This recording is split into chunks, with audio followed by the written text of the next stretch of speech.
change in plans.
Morning, this is the Boxerville homestead. My name's Carol, and this is my maybe third vlog of, well, Vlogmas. Anybody else warm their cup up before they make coffee? I always run hot water in it to get it good and hot because it gets super hot. So, having coffee, it's actually my second cup. I've been up since a little past 3. I don't sleep a lot, but that's okay. It's what I've always done. My body, I guess, doesn't need much. Anyway, it's cold here this morning. It's 27 degrees. My husband's already left for work. My pups, Chance and Sophie, have been fed, and they're actually laying in their beds now by the fire. So I'm going to get another cup of coffee. Try and do my best to edit yesterday's videos. I'm really sorry. I'm not good at it yet, but I promise I'm trying, and I'm going to learn. So with that, I hope everyone is doing well, that if you celebrate Christmas, you are on task where you want to be this time of year. The cherry chocolates look really beautiful. They're tinned up and safely tucked into the refrigerator in the garage, so we'll see how long before John gets into them. Today, I am going to sit down this morning and we are going to talk knitting, because that's truly what my love is and the reason I am going to start this. But then throughout spring, you'll start to see the garden blossom and outside, and we'll do a lot of those things as well. So anyway, let's get the day started.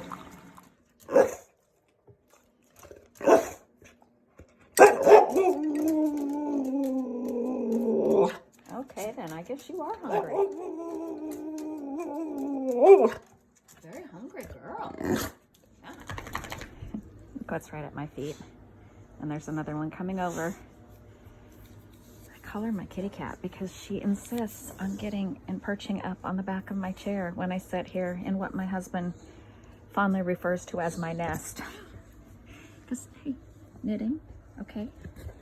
My dog bed, my baby. Looks like he's been into yarn. Nice. So anyway, this is the cookbook I have been bragging about. This gal's amazing, and everything she cooks is amazing. Check out her Instagram page. Also, Instagram page is Half Baked Harvest. Also, she has a website where you can get all of the recipes. I'm guessing all that's in here, but I'm just so impressed with, I haven't bought a cookbook in years, you guys. I like the old kind where people put recipes in. You know, you collect them and they're like for benefits. Well, like the one we did for nursing school. Those are the kind of cookbooks I like. So I just don't buy cookbooks. This, isn't she darling? She's just adorable. So anyway, yeah, this is just great. I mean, this is like this. Pictures are amazing. This is apple and brie crostini. Oh, and see, and I have all of this here already. I mean, I have apples, I have brie.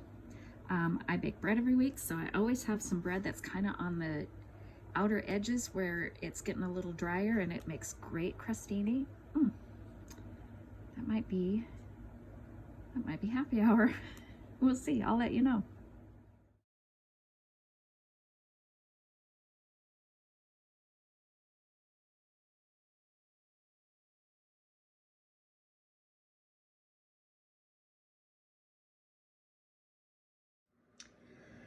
Well, it is just noon here, and I am just getting ready to start in doing some of the rolling for the cherry chocolates.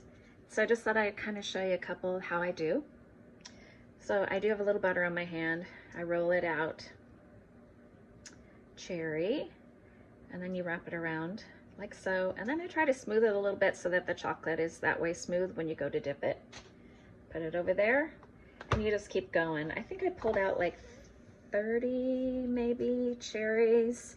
I didn't have as many with stems. Some of them will be without stems, so those I'll have to put a toothpick in to dip it in the chocolate, but that's fine. So anyway, you just keep doing this over and over again. Make sure the little stem comes out. This stuff which is nice, I did let it set overnight to really chill. This is the fondant that I made yesterday. So I guess if you didn't see yesterday's video, this won't make a lot of sense. Yesterday I mixed up the fondant, and that consists of a third of a cup of butter, a healthy teaspoon of almond, is it called almond flavoring? The stuff I had to go to the store twice in to get it. I think it's called almond flavoring. What else? Dash of salt, and when you have all that mixed together, I have the recipe at the end of the last one. Then goes in the marshmallow cream goes in the first part. And when that's all blended nicely, then you do the goodness great, maybe I need to eat something. Then you do 4 cups of powdered sugar, and then mix the heck out of it, put it in the refrigerator, and let it set. And sitting it overnight, like, well, actually this is probably set maybe 20 hours. And this is like some of the nicest I've ever remember rolling, actually. So maybe I never let it really set as long as I should. Anyway, go on like this. In the freezer, I usually let them set, I don't know, quite honestly, until I think about it again, which could be an hour, or with my scattered head going all over the place, it could be 2 hours. Oftentimes I'll set a timer so that I don't, oopsie, that one is going to be so juicy on the inside with this other stuff. I did put these out on the paper towel probably about 8 o'clock this morning, so the outsides would get kind of dry. This one didn't get the message that it was supposed to do that, which is fine. Just kind of makes your hands sticky. Anyway, I'm going to carry on with this, and I guess you get the gist of it. It's really not rocket science, but it does make a really pretty candy to go in if you're doing other candies or cookies and such, for gifts, or just because, like me, your husband loves them. And I love my husband. So anyway, be back with more later. Actually got the lights on the tree. I want to show you guys that. A little bit more of the Christmas decorating, because even though I say this is Vlogmas, I haven't really shown a lot of Christmas stuff. I don't think. That's coming. And again, you are listening to, I doubt I even said that this morning, I've actually been up since 2 o'clock this morning, and it's noon right now, Pacific Standard Time. My name's Carol, and this is the Boxerville Homestead. And if you happen to be watching, I'm really glad you're joining me. And do make these. Tell me how they go. Okay, they are taking the cool down right now, so we'll be back for dipping.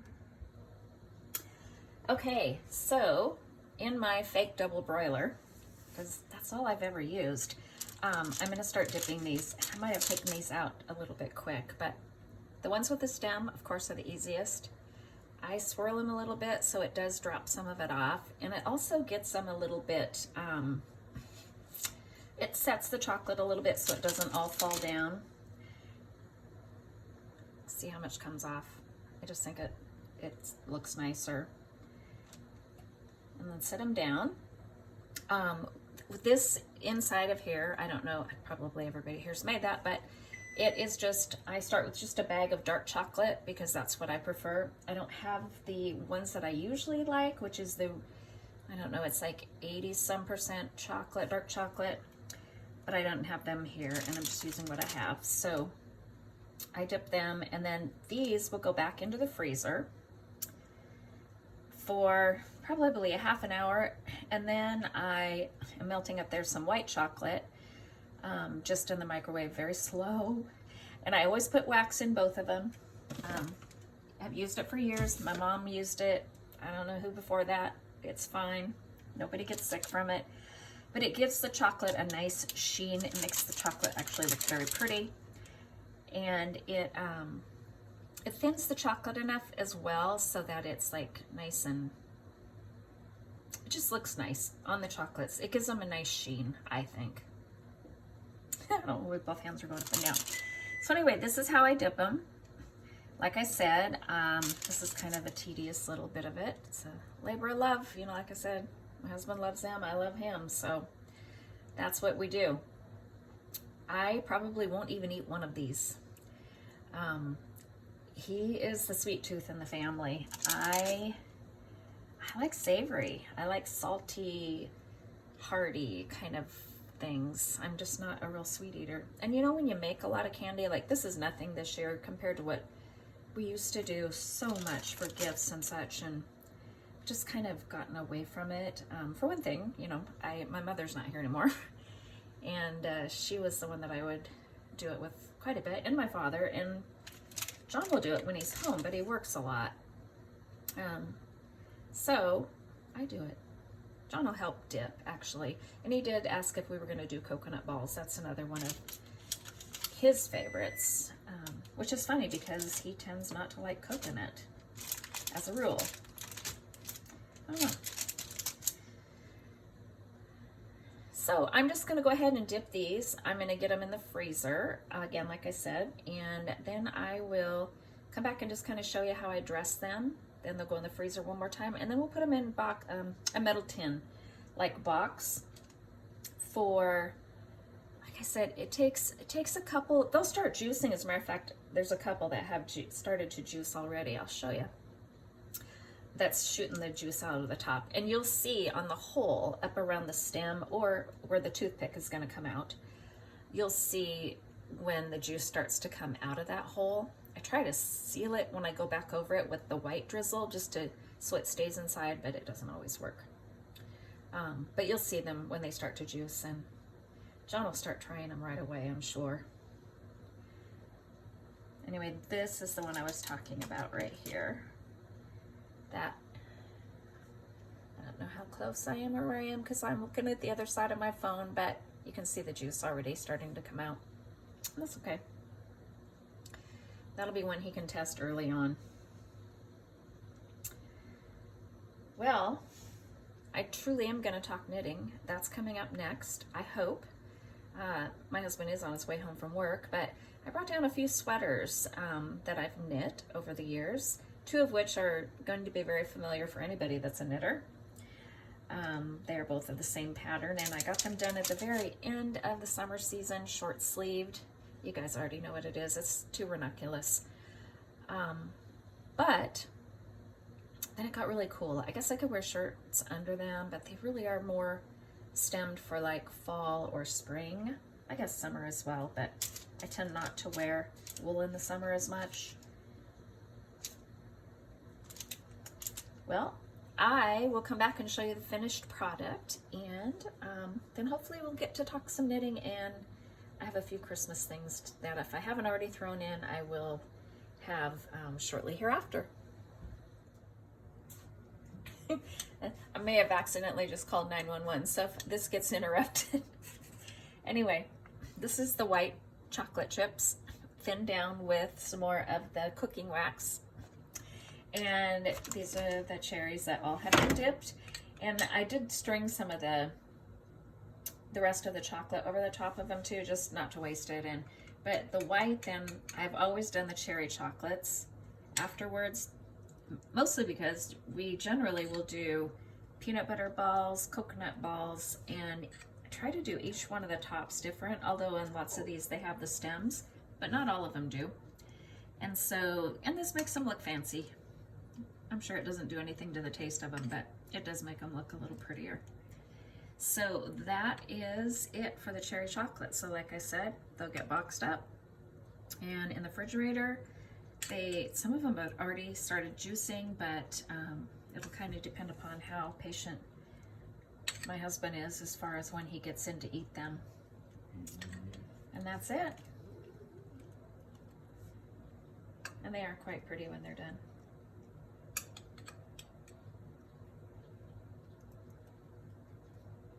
And I think that's enough.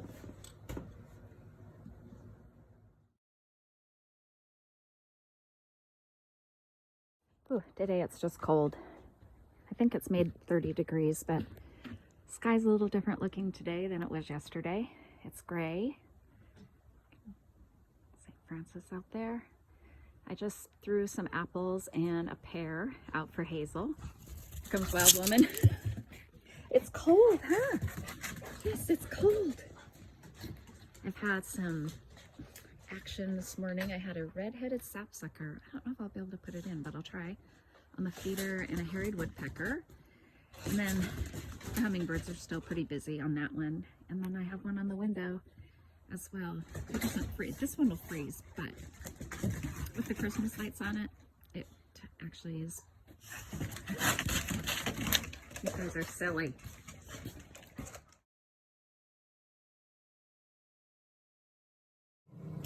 Well, it's that time of day again. I'm going to do a cup of tea, the one I've been telling you about. It's amazing. And one of my favorite cups, Go Dogs. And then I'm gonna dip the chocolates. And then we're gonna sit down and have a talk, actually finally about knitting, which I thought that this podcast, vlog, whatever it is or ends up being, would be about mostly. But I think with the holidays, I am so busy, as I know everybody is, that my poor knitting has really gone on the back burner, which sucks because that's like a huge part of my day. Anyway, I am going to have a cup of tea and look through a new cookbook that I want to show you guys as well, because if you're not following this gal on Instagram, you should. I have made so many of her recipes, and I've watched her cookbook, the new one, since it came out. It's called, well, her business is called Half Baked Harvest, and her first name is Tegan, and I cannot think of her last name for anything right now, but I'll show you a shot of the cover here in a little bit. It's everything I've made of hers is amazing, and it's things that at least I know a lot of people that are probably, if there are people watching this, I keep saying a lot of people, it's things you would find in your kitchen that you already have or easy to find. It's just good, honest home cooking. Okay, off to have my tea.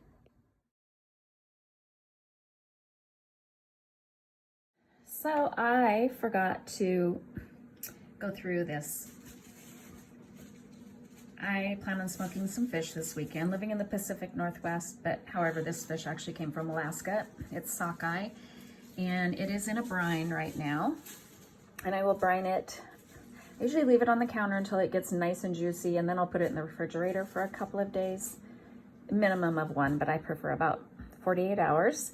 And then I'll smoke it, and hopefully I will remember to do a little bit of the videoing of it.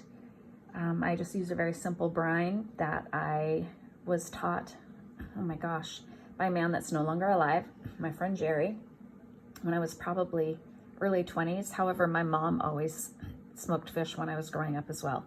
Anyway, it's literally simply Johnny's seasoning salt and brown sugar, and very liberally of each into it, and then I brine it up. I'll stir it around here in a little while and then pop it in the fridge with a lid on it. And like I said, hopefully I'll remember to take some footage.